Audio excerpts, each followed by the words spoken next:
इस कहानी के लेखक हैं विजेंद्र कुमार कर्ण। पिछले कुछ दिनों से ठंड बहुत ज्यादा ही बढ़ गई थी, इसलिए लगभग सभी भीड़-भाड़ वाली जगहों पर लोग कम ही नजर आते थे, चाहे वो सड़क हो, बस स्टैंड हो, सिनेमा घर हो या फिर रेलवे स्टेशन। रात के 11:30 बज रहे थे। आलोक स्टेशन पर अपनी ट्रेन के आने का इंतजार कर रहा था। उसका मूड बहुत ही खराब था, क्योंकि ट्रेन को 7:30 बजे ही आना था, लेकिन 11:30 बजे तक भी ट्रेन का कोई अता पता नहीं था। वो कई बार पूछताछ केंद्र पर भी पता करने गया, लेकिन हर बार वहां बैठे रेलवे के स्टाफ ने बोला कि धुंध के कारण अभी तक कोई सूचना नहीं मिली है। एक बार तो उस रेलवे के स्टाफ ने आलोक को डांट भी दिया और कहा, अरे भाई साहब, कितनी बार एक ही सवाल पूछ रहे हो आप?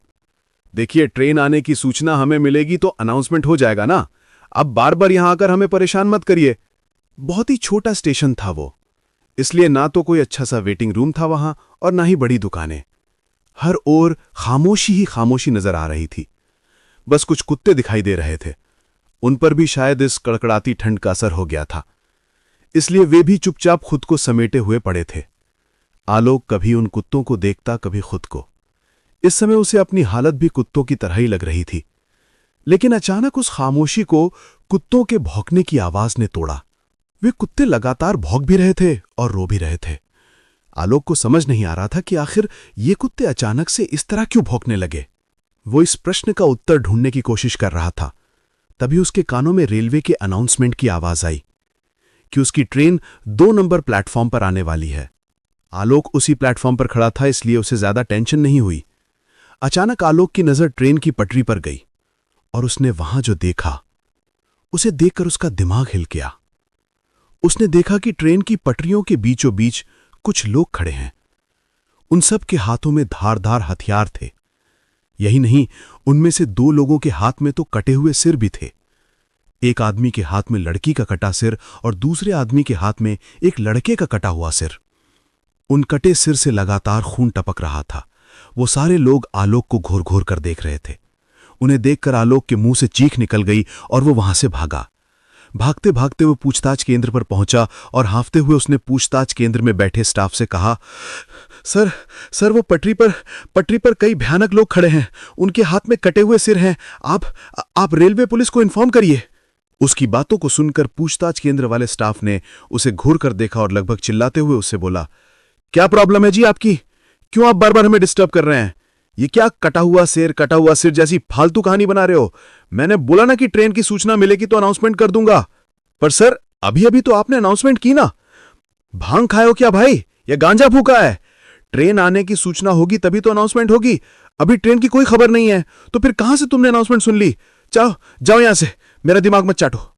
आलोक को कुछ भी समझ नहीं आ रहा था कि आखिर उसने ट्रेन की अनाउंसमेंट कैसे सुन ली और उसने ट्रेन की पटरी पर किसे देखा। उसका दिल जोर जोर से धड़क रहा था। उसे बहुत ही डर लग रहा था। वो किसी तरह अपने डर पर काबू करके पूछताछ केंद्र से थोड़ी दूर पर लगी एक बड़ी सी टेबल पर बैठ गया। उसकी आंखों के आगे अभी भी वो दोनों चेहरे बार बार घूम रहे थे। वो चाह रहा था कि उन चेहरों से वो अपना पीछा छुड़ाए, लेकिन यह संभव नहीं हो पा रहा था। घड़ी की सुई धीरे धीरे कर आगे बढ़ रही थी। आलोक की आंखें अब बोझिल हो रही थी, इसलिए वो उस टेबल पर आंखें बंद कर लेट गया। उसे लेटे हुए 10 ही मिनट हुए थे कि उसकी ट्रेन के आने की अनाउंसमेंट हुई। वो गहरी नींद में आ गया था, लेकिन अनाउंसमेंट की आवाज से उसकी नींद खुल गई। वो हड़बड़ा कर उठ बैठा। ट्रेन के आने की सूचना प्लेटफॉर्म नंबर 2 पर ही हुई थी। वो धीरे धीरे कर प्लेटफॉर्म की ओर बढ़ चला। कुछ ही देर में ट्रेन आ गई। उसका रिजर्वेशन A1 बोगी में था। वो अपनी कोच में चढ़ गया। वो अपनी सीट पर जाकर बैठ गया। 1 मिनट बाद ट्रेन ने गति पकड़ ली और फुल स्पीड से मंजिल की ओर बढ़ने लगे। आलोक ने देखा कि उसके आसपास के सारे मुसाफिर गहरी नींद में कंबल और चादर ओढ़े हुए सोए हैं। आलोक ने भी अपनी सीट पर रखे पैकेट से चादर और कंबल निकाली और सोने की तैयारी करने लगा। आलोक सीट पर लेट गया और अपनी आंखें बंद कर ली, लेकिन अभी भी पता नहीं क्यों उसकी आंखों के आगे वही भयानक दृश्य घूम रहा था। वो उसे सोचते सोचते सोने की कोशिश करने लगा, लेकिन कुछ देर बाद ही कुछ लोगों के चिल्लाहट से उसकी नींद खुल गई। उसने देखा कि कुछ हथियारबंद लोग उसकी बोगी में चढ़े हुए हैं और सभी लोगों को जगाकर एक ही बात पूछ रहे हैं, यहां पर एक लड़का और एक लड़की को देखा है क्या आपने? दोनों के दोनों जवान हैं, लगभग 18-19 साल के। लेकिन सभी लोगों ने ना में अपना सिरे हिलाया। आलोक को उन लोगों पर बहुत गुस्सा आ रहा था और वो मनी मन सोच रहा था कि ये क्या तरीका हुआ सबको जगाने का और इस तरह सवाल पूछने का। बहरहाल वो उनका विरोध तो करना चाह रहा था, लेकिन उनके हाथों के हथियार को देखकर आलोक ने चुप रहने में ही भलाई समझी। कुछ देर बाद वो सभी वहां से चले गए। आलोक फिर से सोने की कोशिश करने लगा, लेकिन तभी उसे फिर लगा कि कोई उसे जगा रहा है। उसने गुस्से में अपनी चादर हटाई और जैसे ही उसने चादर हटाई उसने देखा कि एक लड़का और एक लड़की, जिसके मुंह पूरी तरह ढके हुए हैं, उसे जगा रहे हैं। कौन हो भाई? भैया, मेरा नाम अलका है। मैं इस लड़के से बहुत प्यार करती हूं। इसका नाम सूरज है। भैया, पर हमारे प्यार को कोई स्वीकार नहीं कर रहा है। पूरा गांव हमारी जान का दुश्मन बन गया है। क्यों? अरे क्या हो गया? तुम हमको इस समय काहे यहां बुलाई हो? सब गड़बड़ हो गया है सूरज। पता नहीं पिताजी को कैसे हमारे संबंध के बारे में पता लग गया है। हमको तो बहुत डर लग रहा है।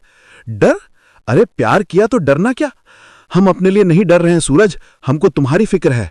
अरे जब तक मेरे हाथ में तुम्हारा हाथ है, हमको कुछ भी नहीं हो सकता है। हम हर दीवार गिरा देंगे, जात की, पात की, सब दीवार।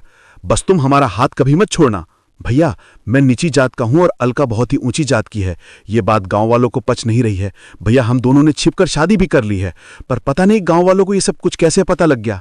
अच्छा, तो कुछ देर पहले हाथों में हथियार लेकर जो लोग आए थे, वो तुम लोगों के गांव के थे? हाँ भैया। देखो भाई, आजकल दुनिया बहुत एडवांस्ड हो गई है। तुम लोगों को एक साथ रहने से कोई नहीं रोक सकता। तुम लोग पुलिस की मदद क्यों नहीं लेते? पुलिस क्या भैया, यहां पर पुलिस, कानून, अदालत सब कुछ अलका के पिता और उनका परिवार है। हमारी मदद कोई नहीं कर सकता। ऐसे कैसे नहीं कर सकता?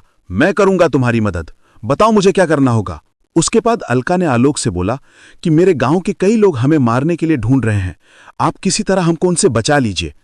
आलोक उनकी बातों को गौर से सुन रहा था और सोच रहा था कि कैसे उनकी मदद की जाए।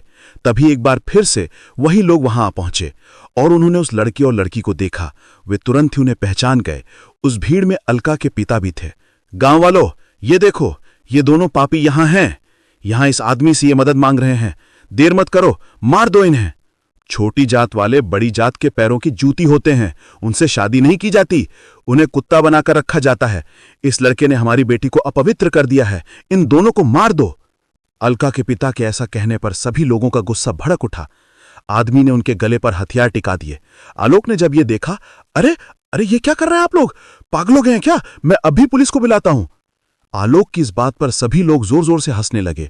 उसी समय न जाने ऐसा क्या हुआ कि एक बड़ा सा पत्थर इसी बोगी के शीशे से टकराया और तेज हवा का झोंका अंदर आया और उस हवा के झोंके से उस लड़के और लड़की के चेहरे पर लगा कपड़ा हट गया और जैसे ही वो कपड़ा हटा, उनका चेहरा आलोक के सामने आ गया।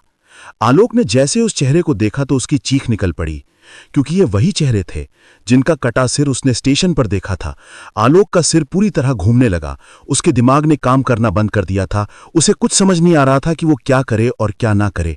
काफी देर उसी तरह जड़वत रहने के बाद उसने ट्रेन की चैन की ओर देखा और उसे खींचने के लिए आगे बढ़ा, लेकिन उसके पहले ही उसने देखा कि उन लोगों ने उस लड़की और लड़के का गला काट दिया है।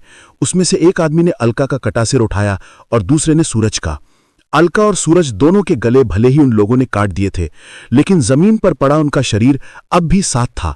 दोनों ने एक दूसरे का हाथ अब भी पूरी शक्ति के साथ थाम रखा था, जैसे वो कह रहे हों कि हमें कोई अलग नहीं कर सकता, कभी नहीं। आलोक का दिल अब जोरों से धड़क रहा था। उसे एक पल को लग रहा था कि यह सब एक सपना है, लेकिन जैसे ही एक आदमी तलवार लेकर उसकी ओर बढ़ा, उसे लगा कि यह सपना नहीं, हकीकत है। वो ट्रेन के दरवाजे की ओर भागा। वे लोग भी उसके पीछे भागे। कुछ देर बाद जब आलोक ने पीछे मुड़कर देखा तो उसके चेहरे का रंग उड़ गया। उसने देखा कि वो सभी लोग अब इंसान नहीं, भयानक भूत में तब्दील हो गए हैं। ट्रेन पूरी स्पीड में भागी जा रही थी। उसे लग रहा था कि उसकी मौत अब करीब है। आलोक ने फिर एक बड़ा निर्णय लिया और चलती ट्रेन से कूद गया। एक जोरदार भयानक चीख की आवाज आई। आज यात्री कृपया ध्यान दें, वेस्टपोलोस एक्सप्रेस प्लेटफॉर्म नंबर 2 पर आने वाली है। यह अनाउंसमेंट बार बार गूंज रहा था। अचानक ही आलोक की नींद खुल गई। उसने इधर उधर आंखें फाड़ फाड़ कर देखा, फिर अपनी घड़ी की ओर। सुबह के 5 बज गए थे। आलोक कभी उस अनाउंसमेंट की आवाज को सुनता और फिर कभी उस पूरी घटना को याद करता और अपने आप को देखता और सोचता, क्या वो सब सपने में देख रहा था या सब कुछ हकीकत में हुआ था? उसे ये बात समझ में नहीं आ रही थी। एक बार फिर से उसके कानों में वही अनाउंसमेंट सुनाई पड़ी तो वो एक बार फिर से प्लेटफॉर्म नंबर 2 की ओर बढ़ चला, कहीं कई सवालों को अपने मन में लिए।